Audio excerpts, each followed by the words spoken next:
Assalamualaikum warahmatullahi wabarakatuh. Perkenalkan, nama saya Lia Aisyah. Saya mahasiswa semester 5 Pendidikan Islam Anak Usia Dini Fakultas Ilmu Tarbiyah dan Keguruan UIN Sunan Kalijaga, Yogyakarta. Pada kesempatan kali ini saya akan menjelaskan tentang pengelolaan kelas.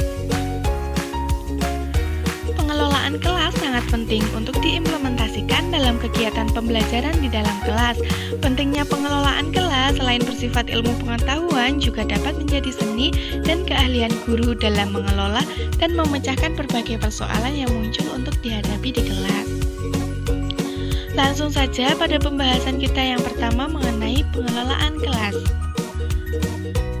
Jadi, pengelolaan kelas adalah usaha sadar untuk merencanakan, mengorganisasikan, mengaktualisasikan, serta melaksanakan pengawasan atau supervisi terhadap program dan kegiatan yang ada di kelas, sehingga proses pembelajaran dapat berlangsung secara sistematis, efektif, dan efisien.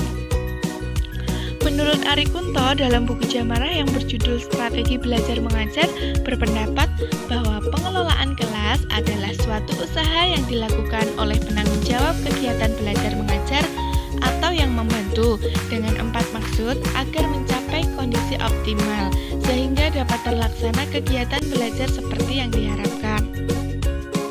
Sedangkan menurut Winarno Hamiseno yang dikutip oleh Suharsimi Ari Kunto bahwa pengelolaan kelas adalah substantif dari mengelola yang memiliki arti suatu tindakan yang dimulai dari penyusunan data, merencanakan, mengorganisasikan, melaksanakan, sampai dengan pengawasan dan penilaian. Tujuan pengelolaan kelas sendiri yang pertama yaitu mewujudkan situasi dan kondisi kelas yang baik. Yang kedua, menghilangkan berbagai hambatan yang menghalangi terwujudnya interaksi belajar mengajar. Yang ketiga, menyediakan dan mengatur fasilitas belajar yang mendukung kegiatan belajar siswa. Yang keempat yaitu memberikan kemudahan dalam usaha memantau siswa dalam pelajarannya. Dan yang kelima, membina dan membimbing sesuai dengan latar belakang sosial, ekonomi, budaya, serta sifat setiap individu. Prinsip-prinsip pengelolaan kelas ada 6. Yang pertama yaitu hangat dan antusias.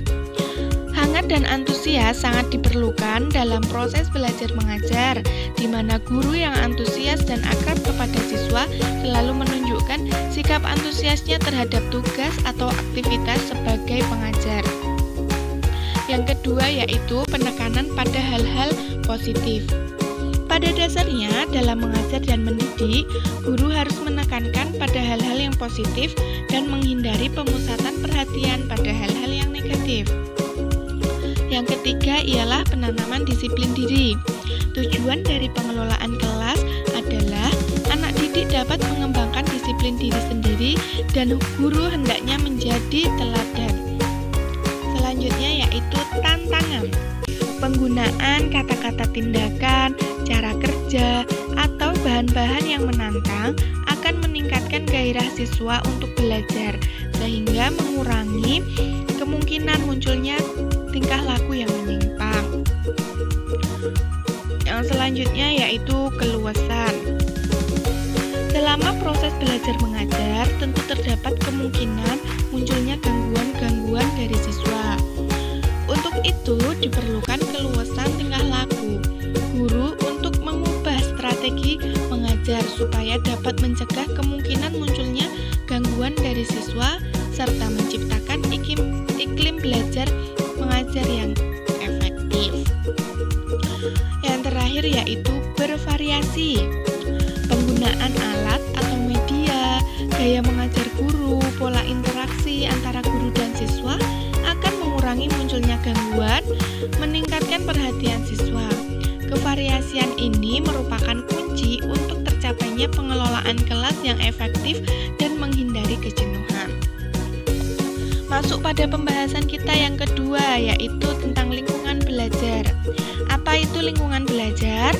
Lingkungan belajar adalah semua kondisi yang mempengaruhi tingkah laku subjek yang terlibat di dalam pembelajaran, terutama guru dan peserta didik sebagai ujung tombak proses pembelajaran di sekolah. belajar yang kondusif sangat mempengaruhi proses tumbuh kembangnya kualitas guru dan peserta didik yang ada di sekolah. Pentingnya lingkungan belajar. Lingkungan belajar memiliki peran penting bagi setiap individu dalam membentuk dan mewujudkan kepribadian yang dibangun. Lingkungan belajar perlu ditata dan direncanakan agar dapat membuat seseorang dapat bersemangat belajar sehingga dapat mencapai keberhasilan.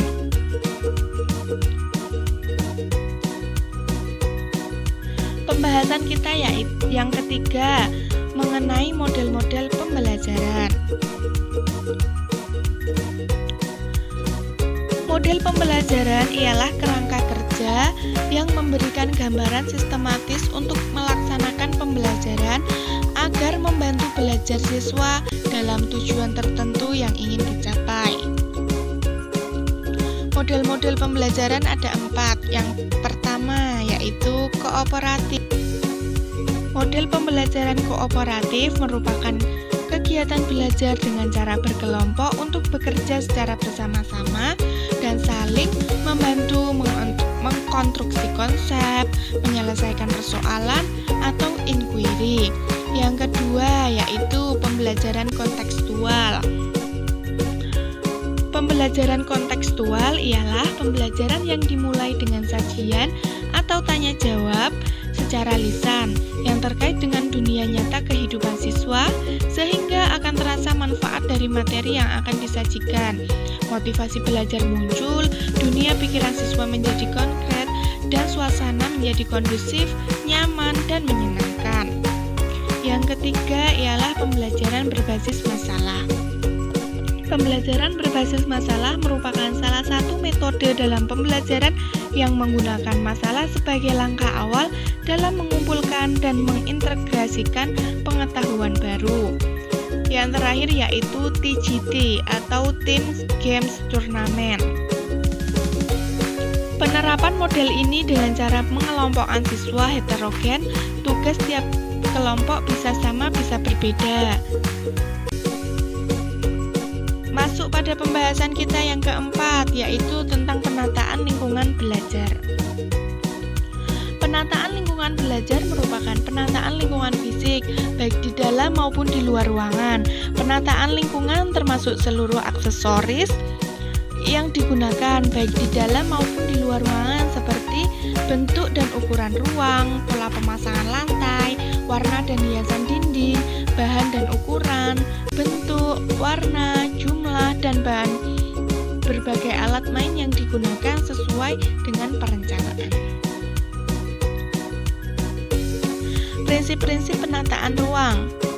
Yang pertama yaitu membuat anak merasa aman, yang kedua mendorong anak untuk dapat bereksplorasi, yang ketiga membuat anak merasa nyaman, yang keempat mendukung anak untuk dapat berinteraksi dengan lingkungan. Yang kelima yaitu sesuai dengan tahapan perkembangan anak. Yang keenam memperhatikan karakteristik, kemampuan, dan latar belakang anak. Yang ketujuh mengembangkan keahlian. Kedelapan membantu memperkirakan berbagai kegiatan yang dilakukan. Dan yang kesembilan mengembangkan kepercayaan diri anak. Dan yang kesepuluh yaitu pendidik. Langsung saja pada pembahasan kita yang kelima atau pembahasan terakhir, yaitu pengorganisasian belajar. Ada hal yang harus diperhatikan dalam pengorganisasian ruang belajar. Yang pertama yaitu ideal anak dalam kelas PAUD. Yang kedua, kelompok PAUD berdasarkan usia anak. Yang ketiga, waktu belajar anak PAUD. Pengorganisasian anak dalam kelas. Yang pertama, pengelompokan anak melalui pengelompokan yang dilakukan oleh guru. Yang kedua, opening grouping. Yang ketiga, pirate grouping. Yang keempat, multi grouping. Dan yang terakhir yaitu pemanfaatan anak dalam proses mengajar yang lebih luas. Baiklah teman-teman, penjelasan Lia kali ini tentang pengelolaan kelas dicukupkan sampai di sini. Kurang lebihnya mohon maaf. Jika ada pertanyaan silahkan ditulis di kolom komentar.